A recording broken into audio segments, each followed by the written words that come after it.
And then I would like to invite Adrian Joyce to join us to give us some takeaways from his perspective. Adrian, I hope, again, a familiar face to many of you, Director of EUROACE, the European Alliance of Companies for Energy Efficiency in Buildings, and also the person who heads up the Renovate Europe campaign. Are you excited, Adrian?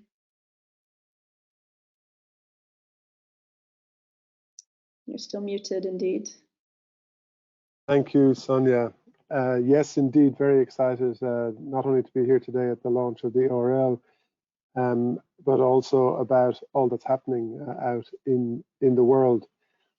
I wanted to start by saying, haven't we heard a great deal of very good news in this session, where Peter and his team have worked out in detail a really good proposal that can fill one part of the financing gap that will allow us to achieve the ambitions of the renovation wave of those 35 million building units by 2030.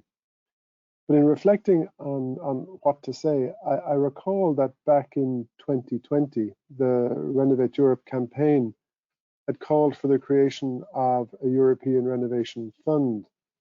And at that time, our call was supported by 125 companies and associations from across a broad spectrum of actors. And you know, thinking about the concept behind the European Renovation Loan, I realized that that fund exists, but it exists in a virtual way. It exists as the equity tied up in the homes of those who are homeowners with no mortgage left. And the way I now view the European Renovation Loan proposal is it's the key to unlock that fund. And that fund, as Peter pointed out, reaches 10 trillion euro. So enough to do the job of providing 250 billion per year over the next 20 or 30 years. So I found that the discussion showed all speakers supportive of the concept. You all demonstrated the how and the why, and indeed across affected sectors, we see support for this concept. I suppose my question will it be taken up by the instances that need to implement it? And I suppose time will tell. And there was an interesting discussion in the panel debate around owners and how you motivate owners. And I found it interesting on the landlord-tenant split because, and now to kind of mix a few things, the Buildings Directive has a proposal to introduce minimum energy performance standards. And landlords seem reluctant to support this concept. But it struck me that this European Renovation Loan concept gives the means to landlords at no short-term cost to themselves to actually comply with minimum energy performance standards. So the European Renovation Loan comes along and gives the means for a very important tool, the minimum energy performance standards, to be implemented moving forward.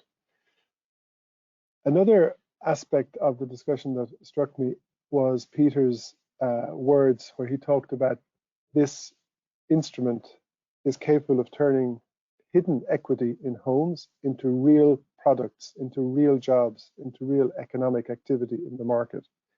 And maybe that's a better way to think about the renovation loan for certain stakeholders that must be supportive of the concept, that this is the enabling tool that turns an abstract economic concept of equity into concrete products and boots on the ground. So overall, I've been very encouraged to hear the broad-based support for this concept. I really hope it'll be put in place quickly. In the short term, I took encouragement from Sean Kelly, who hinted that yes, the European Renovation Loan concept could get a mention in the directive alongside the mortgage portfolio standards in Article 15. And truly, I hope that that comes to pass.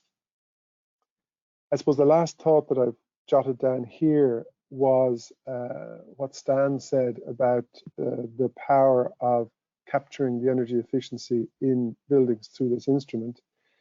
But my thought there was energy efficiency must lead to a reduction in actual energy consumption, and in that way it becomes a fuel that we produce here in Europe.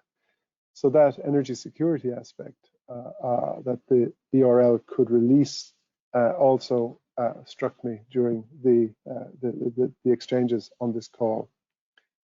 So Sonia, I think I will wrap up there. Peter and your team, really great job, very well organized session, great work. I just hope it lands where we all hope it lands. So back to you, Peter, for I think a few wrap-up words.